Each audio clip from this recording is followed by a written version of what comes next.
Ever since Nick Croshaw first successfully transited a jump point, scientists have studied and theorized the phenomena that make such intersystem travel possible. For years, the prevailing belief was that the gravitational pull from a star combines with some yet-to-be-identified circumstances to create these expressways through space. They looked for correlations between the type of star in a system, its number of jump points, and exactly where they appeared. Despite a wealth of theories on how a star's gravitational pull plays into jump point formation, there was no scientific consensus. Then the Min system was discovered, resetting most scientific thinking on the subject. The system has no star. It contains only a rogue gas giant with 4 orbiting moons. In the pantheon of systems discovered by humanity, Min is utterly unique due to its lack of a sun.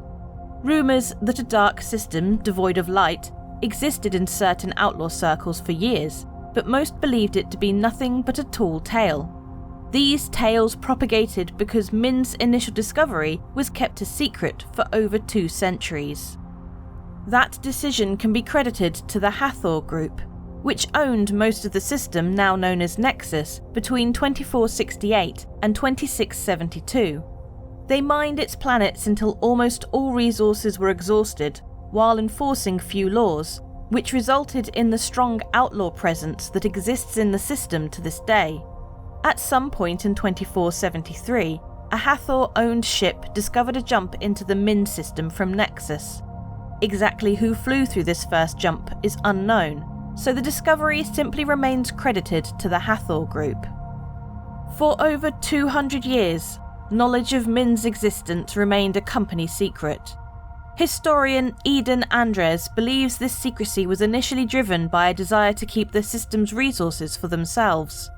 Only a handful of years after paying an exorbitant price for access to the Nexus system's resources, Hathor executives worried about the bureaucratic nightmare and potential cost of accessing Min if the UNE was informed of its existence.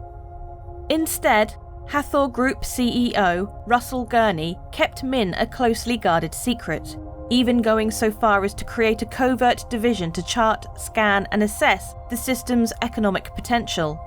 In an initial comm chain, he stated that he wanted the minimum number of people involved, which is where the planet would derive its name. When those numbers turned out to be underwhelming, the division was quietly disbanded in 2476.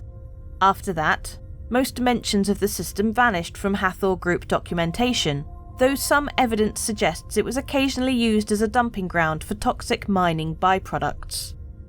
Before the Hathor Group relinquished control of Nexus in 2672, their internal archives suffered a massive hack.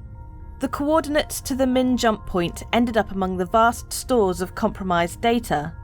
According to historian Eden Andres, rumours about the dark system began to circulate in criminal circles shortly thereafter. Despite whispers about Min's existence, decades would pass before the truth was discovered, and it wouldn't even be from its connection to Nexus. Instead, a second jump, to Ellis, had been located by outlaws. It wasn't until 2702, when the New United reported on an advocacy sting of a ship smuggling ring, that Min finally became known to the wider UEE. The story became the basis for the blockbuster 2705 vid Unknown Origins, which dramatised how undercover advocacy agent Hiram Qureshi discovered that outlaws were using a jump point from Ellis to Min to get stolen ships out of the system. Direct access to a system that lacked a sun excited astronomers and fascinated the public. The UEE sent in their usual cadre of scientists and bureaucrats to investigate the system.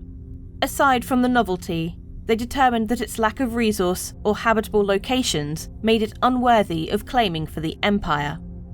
Still, once Min's jump coordinates were made available to the public, outlaws, who had been accessing Min for years, took advantage of the lack of law enforcement to ambush sightseers and researchers. Attacks became so prevalent that for years the UEE released travel advisories warning about the dangers of visiting Min. Still, humanity has found a way to call this system home. A small settlement has sprung up on the system's second moon, proving once again that even in the face of extreme circumstances, humanity still finds a way to survive. Without a sun, Min 1 is the centre of the system. This gas giant is dominated by ammonia clouds that ominously glow against the faint light of distant stars. Experts wonder what caused this planet to be expelled from its original star system. They also debate whether the jump points are connected to the planet or tied to this area of space that the planet just happens to be passing by. Scientists have yet to discover what it is that makes this planet special. Min 1A is a small, rocky moon. The Hathor Group's initial scans revealed that it contained trace amounts of marketable minerals. The cost of dispatching a team to retrieve them exceeded the potential profit and was quickly nixed.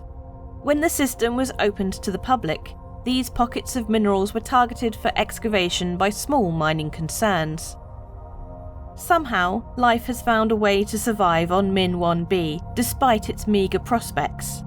This rocky moon, the largest of the four, holds onto a thin atmosphere and stays unexpectedly warm thanks to the effects its eccentric orbit has on its atmosphere. Its surface is almost completely covered in vast oceans, with countless hydrothermal vents in the seabed. These factors are enough to sustain a large community of bioluminescent bacteria.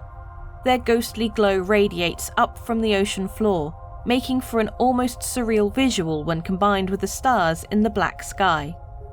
In 2816, a unique community, formed by a desperate combination of researchers, outlaws and survivalists, was established on the moon, and it has remained occupied since. Its residents welcome any visitors willing to trade with them for the crops grown in their bacterial ocean farms.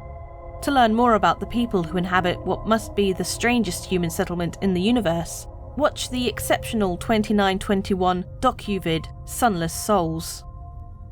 Lacking an atmosphere or many resources of note, Min 1C's two most defining characteristics are that it is the smallest moon in the system and that it has a sprawling cavern network beneath its surface.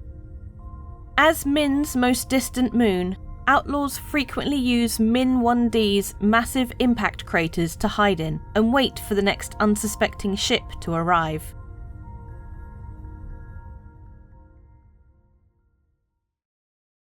I'm a futuristic cyborg sent back in time for one purpose. Give me your boots, your jacket, and your nordvpn.com/BoredGamer. Get NordVPN if you want to live on the internet. It's the only thing that will protect you against Skynet and my Terminator impression. It gives you greater accessibility, security, and privacy on the internet as well. You should use the links below. Every month, we have a ship giveaway. For July, we're giving away a Constellation Taurus. This workhorse allows you to do some solid cargo running, as well as some combat and room for a small crew. It's just a great all-round mission runner and awesome ship to experience Star Citizen with. This comes with access to the game and lifetime insurance as well. All you need to do to be in for a chance of winning that is comment on any of my videos made during July. Each video is another chance to win. More details in the description below. Please consider supporting the channel with the join button under my videos or via Patreon, links below to all of that. It goes a long way in helping us to be able to make daily Star Citizen content and Zin's lore videos, all that sort of jazz. Thank you so much to all the glorious members that already do that. Thank you, thank you, thank you. You can always help as well by sharing, liking, subscribing, and getting involved in the comments section. And thank you very much for those of you that watched to the end. It is appreciated.